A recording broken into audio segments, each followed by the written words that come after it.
আমি ছোটবেলা থেকেই হাসিখুশি, ছোটবেলা থেকেই কারণে অকারণে সবসময় হাসতাম। এজন্য আমার বড় ভাইয়া আমাকে ব্রেনটাল বলতো এবং আমার আম্মুকেও বলতো, "আম্মু তোমার এই মেয়েটা বড় হলে ব্রেনটাল হবে।" যাই হোক আমি এখনো সেম এমনই আছি।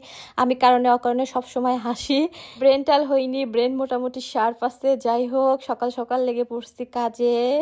অল টাইম কাজের উপর থাকি। আপনারা অবশ্যই কমেন্টে লিখবেন যে আমার কাজ-কাম আপনাদের কেমন লাগে।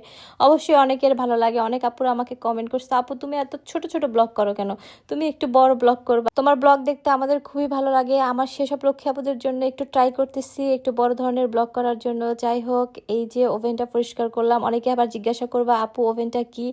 ওভেনটা হচ্ছে এলজি। তোমাদের এইরকম কোশ্চেন দিতে দিতে আমি খুবই টায়ার্ড। যাই হোক এই যে কাজ কাম শুরু।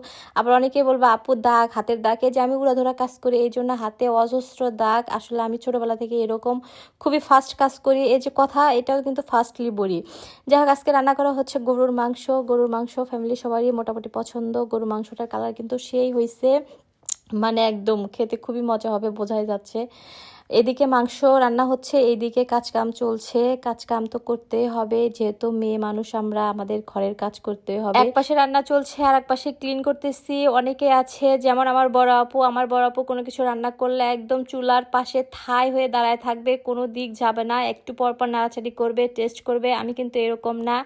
আমার রান্নার রুমে আসলে আমি যত দ্রুত পারি কাজ শেষ করব, দেন রান্নারুম থেকে বেরিয়ে পড়বো, দেন হচ্ছে শাওয়ার নেব, দেন হচ্ছে মোবাইল নেব, মোবাইল একটু ঘাটাঘাটি করবো। আমি হচ্ছে এই প্রকৃতির লোক। যাই হোক আপনারা সবাই আমার পাশে থাকবেন, like follow and share. Thank you for watching everyone.